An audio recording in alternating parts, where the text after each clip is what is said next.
ចាសួស្តីនាងខ្ញុំសុធាខ្ញុំគឺជាសមាជិករបស់គម្រោង Plastic Free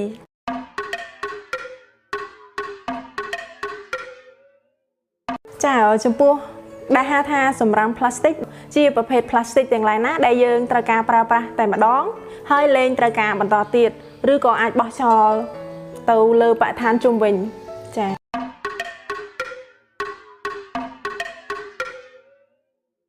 ធាតុផ្សំរបស់ plastic ចំនួន 99% គឺផ្សំឡើងពីប្រភេទប្រេងឥន្ធនៈដែលធាតុផ្សំរបស់ប្រេងឥន្ធនៈមានដូចជាប្រភេទខ្លាញ់ប្រេងឧស្ម័ននិងហ្គាសផ្សំពីប្រភេទឧស្ម័នម្យ៉ាងដែលឈ្មោះថា propane និងប្រេងកាត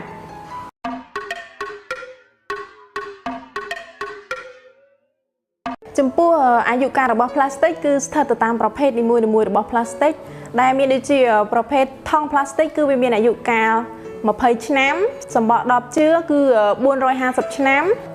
តូយ៉ូបឺត200ឆ្នាំច្រាស់ដ៏ថ្មី500ឆ្នាំតូយ៉ូជឿមានអាយុកាល400ឆ្នាំនិងខោទឹកនោម500ឆ្នាំពែងកាហ្វេមានអាយុកាល500ឆ្នាំកែវជឿ450ឆ្នាំនិងប្រភេទកែវជឿយើងសម្រាប់ប្រើដាក់កាហ្វេមានអាយុកាលត្រឹម30ឆ្នាំ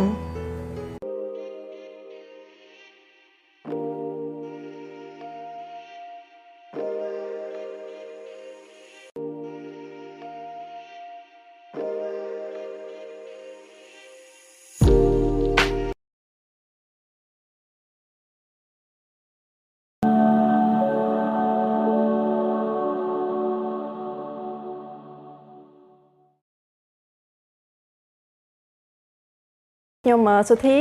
ខ្ញុំគឺជាសមាជិករបស់គម្រោង Plastic Free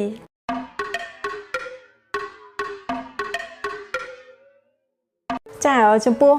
ដែលហៅថាសម្រាម plastic ជាប្រភេទ plastic ទាំងឡាយណាដែលយើងត្រូវការប្រើប្រាស់តែម្ដងហើយលែងត្រូវការបន្តទៀតឬក៏អាចបោះចោល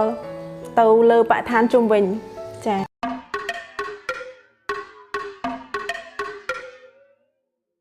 ធាតុផ្សំរបស់ plastic ចំនួន 99% គឺផ្សំឡើងពីប្រភេទប្រេងឥន្ធនៈដែលធាតុផ្សំរបស់ប្រេងឥន្ធនៈមានដូចជាប្រភេទខ្លាញ់ប្រេងឧស្ម័ននិងហ្គាសផ្សំពីប្រភេទឧស្ម័នម្យ៉ាងដែលឈ្មោះថា propane និងប្រេងកាត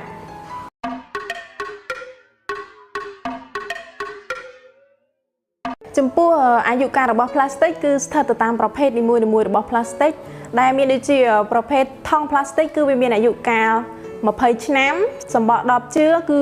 450ឆ្នាំតូយ៉ូបឺត200ឆ្នាំច្រាស់ដ៏ថ្មី500ឆ្នាំតូយ៉ូជឿមានអាយុកាល400ឆ្នាំនិងខោទឹកនោម500ឆ្នាំពែងកាហ្វេមានអាយុកាល500ឆ្នាំកែវជឿ450ឆ្នាំនិងប្រភេទកែវជឿយើងសម្រាប់ប្រើដាក់កាហ្វេមានអាយុកាលត្រឹម30ឆ្នាំ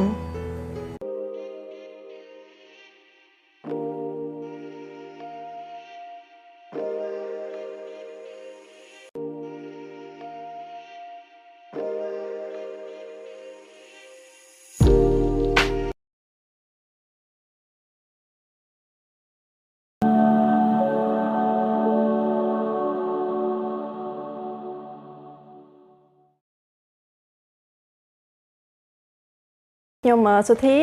ខ្ញុំគឺជាសមាជិករបស់គម្រោង Plastic Free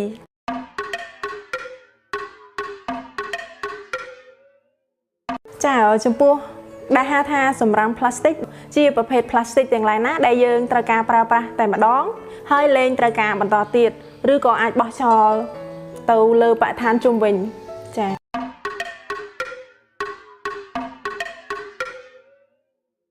ធាតុផ្សំរបស់ plastic ចំនួន 99% គឺផ្សំឡើងពីប្រភេទប្រេងឥន្ធនៈដែលធាតុផ្សំរបស់ប្រេងឥន្ធនៈមានដូចជាប្រភេទខ្លាញ់ប្រេងឧស្ម័ននិងហ្គាសផ្សំពីប្រភេទឧស្ម័នម្យ៉ាងដែលឈ្មោះថា propane និងប្រេងកាត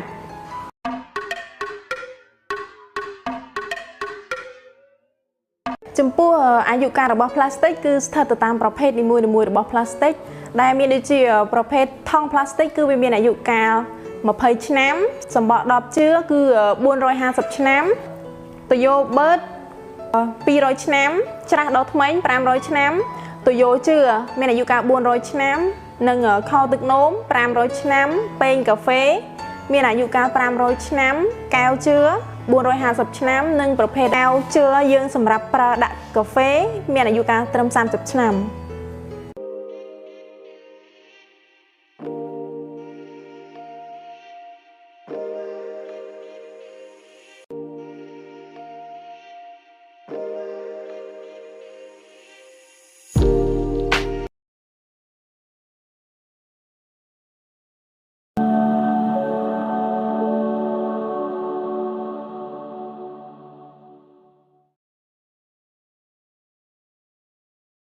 ខ្ញុំសុធា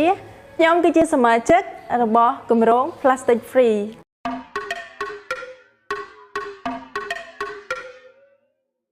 ចាចំពោះ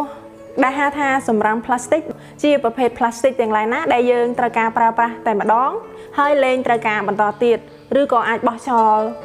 ទៅលើបរិស្ថានជុំវិញចា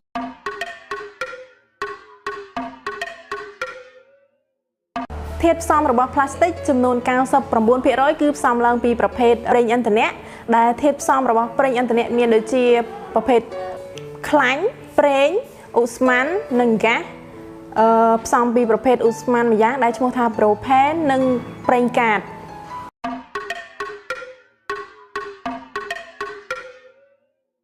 ចំពោះអាយុកាលរបស់ plastic គឺស្ថិតទៅតាមប្រភេទនីមួយៗរបស់ plastic ដែលមានដូចជាប្រភេទថង់ plastic គឺវាមានអាយុកាល20ឆ្នាំសំបក10ជឿគឺ450ឆ្នាំតូយ៉ូបឺត200ឆ្នាំច្រាស់ដ៏ថ្មី500ឆ្នាំតូយ៉ូជឿមានអាយុកាល400ឆ្នាំនិងខោទឹកនោម500ឆ្នាំពែងកាហ្វេមានអាយុកាល500ឆ្នាំកែវជឿ450ឆ្នាំនិងប្រភេទកែវជឿយើងសម្រាប់ប្រើដាក់កាហ្វេមានអាយុកាលត្រឹម30ឆ្នាំ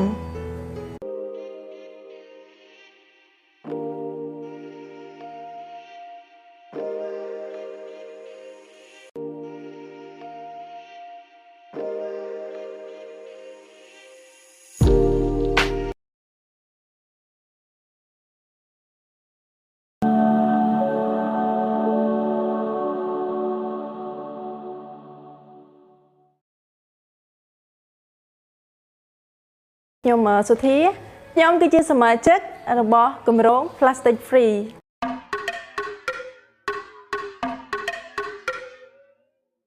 ចាចំពោះដែលហៅថាសម្រាម plastic ជាប្រភេទ plastic ទាំងឡាយណាដែលយើងត្រូវការប្រើប្រាស់តែម្ដងហើយលែងត្រូវការបន្តទៀតឬក៏អាចបោះចោលទៅលើបរិស្ថានជុំវិញចា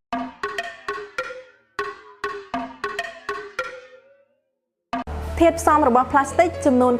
99% គឺផ្សំឡើងពីប្រភេទប្រេងឥន្ធនៈដែលធាតុផ្សំរបស់ប្រេងឥន្ធនៈមានដូចជាប្រភេទខ្លាញ់ប្រេងឧស្ម័ននិងហ្គាសផ្សំពីប្រភេទឧស្ម័នម្យ៉ាងដែលឈ្មោះថា propane និងប្រេងកាត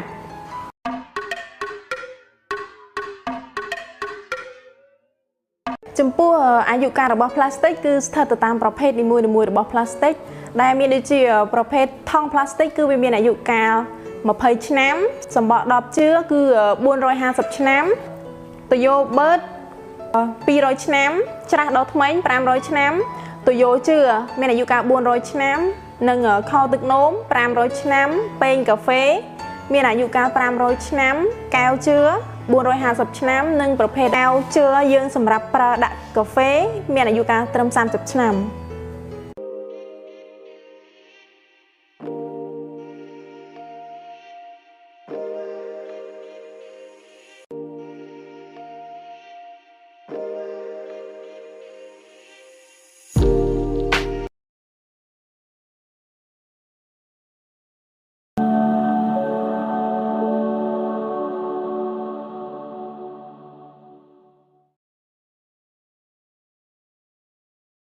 ខ្ញុំសុធា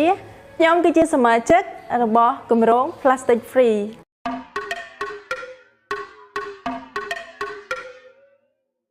ចាចំពោះដែលហៅថាសម្រាម plastic ជាប្រភេទ plastic ទាំងឡាយណាដែលយើងត្រូវការប្រើប្រាស់តែម្ដងហើយលែងត្រូវការបន្តទៀតឬក៏អាចបោះចោលទៅលើបរិស្ថានជុំវិញចា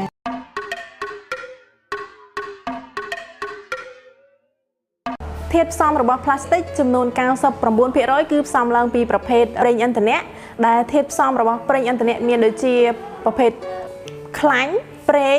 ឧស្ម័ននិងហ្គាសផ្សំពីប្រភេទឧស្ម័នម្យ៉ាងដែលឈ្មោះថាប្រូផេននិងប្រេងកាត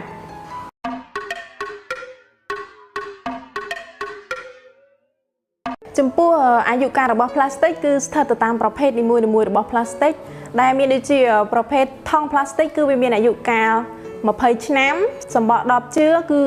450ឆ្នាំតយោបឺត200ឆ្នាំច្រាស់ដល់ថ្មី500ឆ្នាំតយោជឿមានអាយុកាល400ឆ្នាំនិងខោទឹកនោម500ឆ្នាំពែងកាហ្វេមានអាយុកាល500ឆ្នាំកែវជឿ450ឆ្នាំនិងប្រភេទកែវជឿយើងសម្រាប់ប្រើដាក់កាហ្វេមានអាយុកាលត្រឹម30ឆ្នាំ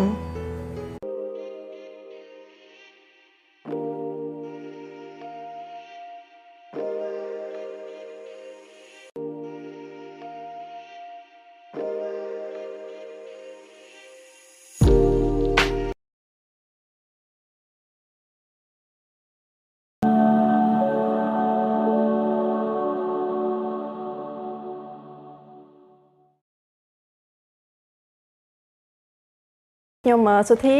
ខ្ញុំគឺជាសមាជិករបស់គម្រោង Plastic Free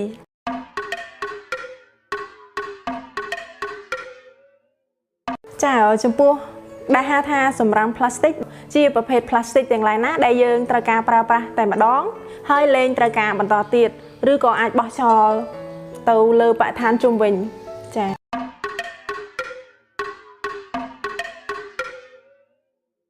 ធាតុផ្សំរបស់ផ្លាស្ទិកចំនួន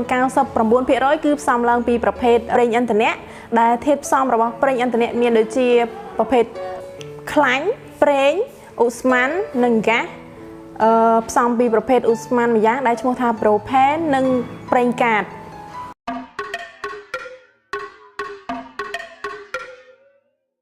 ចំពោះអាយុកាលរបស់ផ្លាស្ទិកគឺស្ថិតទៅតាមប្រភេទនីមួយៗរបស់ផ្លាស្ទិកដែលមានដូចជាប្រភេទថង់ផ្លាស្ទិកគឺវាមានអាយុកាល20ឆ្នាំសម្បក10ជឿគឺ450ឆ្នាំតយោបឺត200ឆ្នាំច្រាស់ដល់ថ្មី500ឆ្នាំតយោជឿមានអាយុកាល400ឆ្នាំនិងខោទឹកនោម500ឆ្នាំពែងកាហ្វេមានអាយុកាល500ឆ្នាំកែវជឿ450ឆ្នាំនិងប្រភេទកែវជឿយើងសម្រាប់ប្រើដាក់កាហ្វេមានអាយុកាលត្រឹម30ឆ្នាំ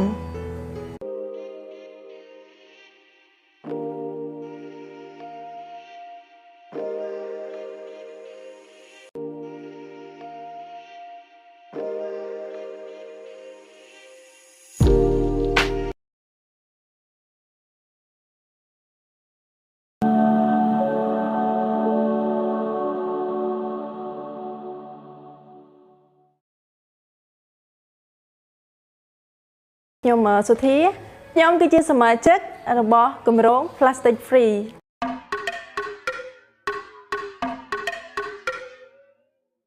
ចាចំពោះដែលហៅថាសម្រាម plastic ជាប្រភេទ plastic ទាំងឡាយណាដែលយើងត្រូវការប្រើប្រាស់តែម្ដងហើយលែងត្រូវការបន្តទៀតឬក៏អាចបោះចោលទៅលើបរិស្ថានជុំវិញចា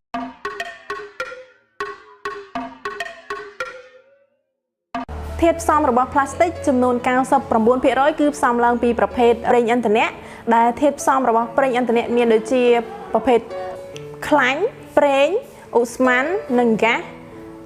ផ្សំពីប្រភេទឧស្ម័នម្យ៉ាងដែលឈ្មោះថាប្រូផេននិងប្រេងកាត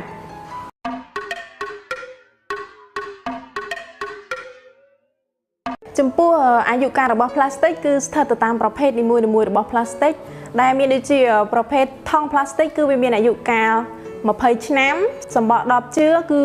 450ឆ្នាំតយោបឺត200ឆ្នាំច្រាស់ដល់ថ្មី500ឆ្នាំតយោជឿមានអាយុកាល400ឆ្នាំនិងខោទឹកនោម500ឆ្នាំពែងកាហ្វេមានអាយុកាល500ឆ្នាំកែវជឿ450ឆ្នាំនិងប្រភេទកែវជឿយើងសម្រាប់ប្រើដាក់កាហ្វេមានអាយុកាលត្រឹម30ឆ្នាំ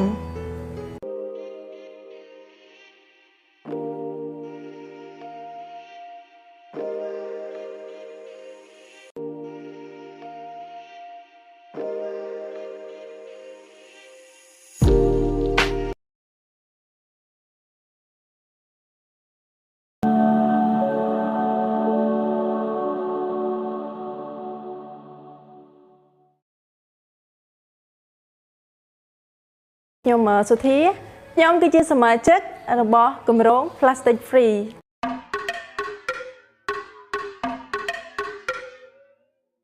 ចាចំពោះ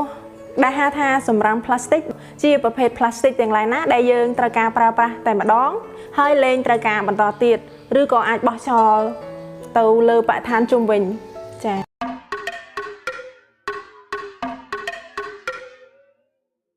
ធាតុផ្សំរបស់ plastic ចំនួន 99% គឺផ្សំឡើងពីប្រភេទប្រេងឥន្ធនៈដែលធាតុផ្សំរបស់ប្រេងឥន្ធនៈមានដូចជាប្រភេទខ្លាញ់ប្រេងឧស្ម័ននិងហ្គាសផ្សំពីប្រភេទឧស្ម័នម្យ៉ាងដែលឈ្មោះថា propane និងប្រេងកាត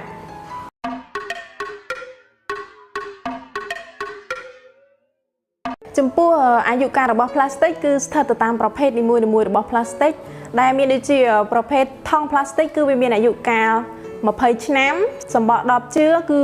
450ឆ្នាំតយោបឺត200ឆ្នាំច្រាស់ដល់ថ្មី500ឆ្នាំតយោជឿមានអាយុកាល400ឆ្នាំនិងខោទឹកនោម500ឆ្នាំពែងកាហ្វេមានអាយុកាល500ឆ្នាំកែវជឿ450ឆ្នាំនិងប្រភេទកែវជឿយើងសម្រាប់ប្រើដាក់កាហ្វេមានអាយុកាលត្រឹម30ឆ្នាំ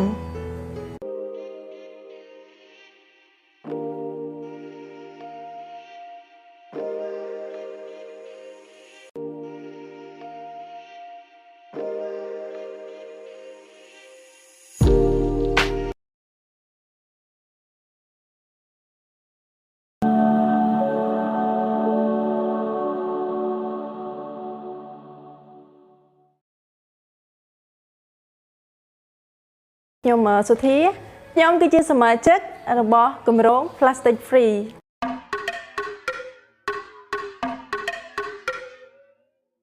ចាចំពោះដែលហៅថាសម្រាម plastic ជាប្រភេទ plastic ទាំងឡាយណាដែលយើងត្រូវការប្រើប្រាស់តែម្ដងហើយលែងត្រូវការបន្តទៀតឬក៏អាចបោះចោលទៅលើបរិស្ថានជុំវិញចា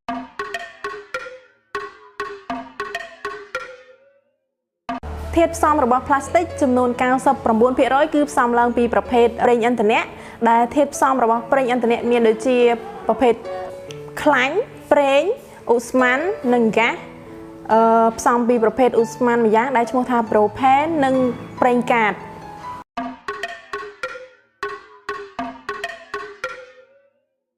ចំពោះអាយុកាលរបស់ plastic គឺស្ថិតទៅតាមប្រភេទនីមួយៗរបស់ plastic ដែលមានដូចជាប្រភេទថង់ plastic គឺវាមានអាយុកាល20ឆ្នាំសំបក10ជឿគឺ450ឆ្នាំតយោបឺត200ឆ្នាំច្រាស់ដល់ថ្មី500ឆ្នាំតយោជឿមានអាយុកាល400ឆ្នាំនិងខោទឹកនោម500ឆ្នាំពែងកាហ្វេមានអាយុកាល500ឆ្នាំកែវជឿ450ឆ្នាំនិងប្រភេទកែវជឿយើងសម្រាប់ប្រើដាក់កាហ្វេមានអាយុកាលត្រឹម30ឆ្នាំ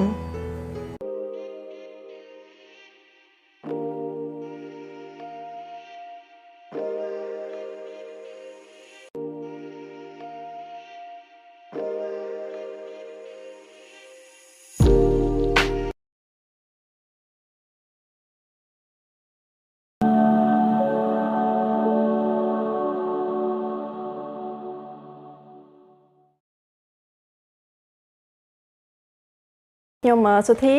ខ្ញុំគឺជាសមាជិករបស់គម្រោង Plastic Free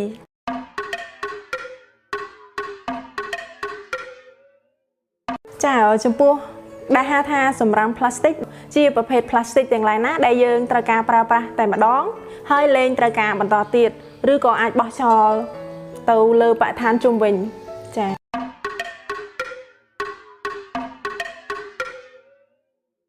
ធាតុផ្សំរបស់ plastic ចំនួន 99% គឺផ្សំឡើងពីប្រភេទប្រេងឥន្ធនៈដែលធាតុផ្សំរបស់ប្រេងឥន្ធនៈមានដូចជាប្រភេទខ្លាញ់ប្រេងឧស្ម័ននិងហ្គាសផ្សំពីប្រភេទឧស្ម័នម្យ៉ាងដែលឈ្មោះថា propane និងប្រេងកាត